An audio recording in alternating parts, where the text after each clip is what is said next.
작년 8월 2일 오후 1시 30분, 신범철 당시 국방부 차관은 윤석열 대통령의 개인 휴대전화로 먼저 전화를 걸었습니다. 8분 45초 동안 통화했습니다. 신 차관은 오후 3시 40분, 다시 윤 대통령에게 전화를 걸어 3분 36초 동안 통화했습니다. 군 검찰단이 최상병 순직 사건 기록 회수를 위해 경북경찰청으로 출발한 직후였습니다. 그리고 오후 4시 21분, 윤 대통령이 신 전 차관에게 전화를 건 사실은 앞서 밝혀진 바 있습니다. 군 검찰이 사건 기록 회수를 결정한 시간대 전후로 윤 대통령과 신 차관이 연락을 주고받은 겁니다. 신 전 차관은 앞서 청문회에서 이렇게 말했습니다. 차관도 지금 통화한 게 지금 나오고 있는데. 예, 아니 그거는 회수에 관련 거고 외압을 행사했다는 것은 30일 회수가 외압이죠. 회수가 외압입니다. 신 차관은 이날 조태용 당시 국가안보실장과 임기훈 당시 대통령실 국방비서관, 이시원 당시 공직기강 비서관 등 대통령실 관계자들과도 여러 차례 연락을 주고받았습니다.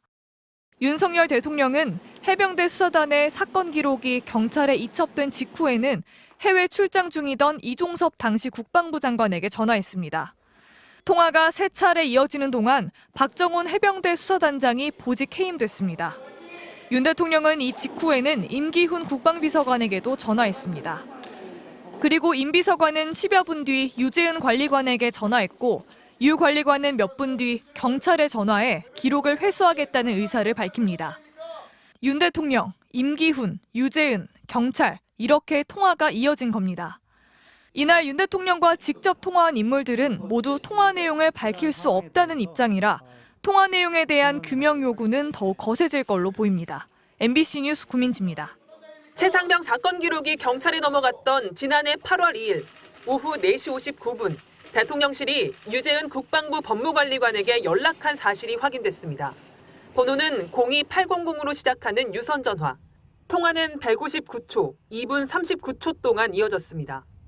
MBC가 해당 번호가 어딘지 전화를 걸어 확인해봤습니다. 안보실장 보좌관 방이 실인데요. 보좌관님. 이 번호를 어떻게 아신 거죠? 자신은 국가안보실 직원이라고 했습니다. 다만 올해 부임해 작년 8월 상황은 알지 못한다고 했습니다. 전화번호가 바뀌지 않았다면 대통령실 국가안보실 소속의 누군가가 유 관리관에게 직접 전화한 겁니다. 이에 앞서 낮 1시 51분 유 관리관은 경찰에 직접 전화해 기록 회수 의사를 밝혔습니다. 임기훈 당시 국가안보실 국방비서관으로부터 경북경찰청에서 전화가 올 거라는 말을 들은 직후였습니다. 판단하기로는 그게 항명에 따른 무단이첩이었기 때문에 무단이첩 기록은 저는 법률. 그래서 본인이 회수하겠다고 그런 겁니다. 예, 제가 그리고 대통령실이 유 관리관에게 전화를 건 오후 4시 59분은 국방부 검찰단이 최상병 사건 기록 회수를 위해 경북경찰청으로 출발한 이후였습니다. 그리고 그날 저녁 군검찰은 사건 기록을 회수했습니다. MBC 뉴스 조희원입니다. 지난해 8월 14일 국방부 법무관리관실이 작성해 국방부 조사본부에 보낸 보고서입니다. 최상병 사건 재검토를 맡은 조사본부 요청으로 법무관리관실이 작성했습니다. 국방부 법무관리관실은 임성근 전 해병대 1사단장과 7여단장에 대해 혐의가 인정되지 않는다고 판단했습니다. 두 사람에 대해 안전 통제 대책을 제대로 강구하지 않는 등 과실은 있지만 사망과 인과관계가 명확하지 않다며 사실관계를 적고 관련자로 기재하라는 의견을 낸 겁니다. 반면 대대장 2명에 대해선 상급부대 지시를 위반해 입수하여 수색하도록 했다며 혐의가 인정 가능하다고 적었습니다.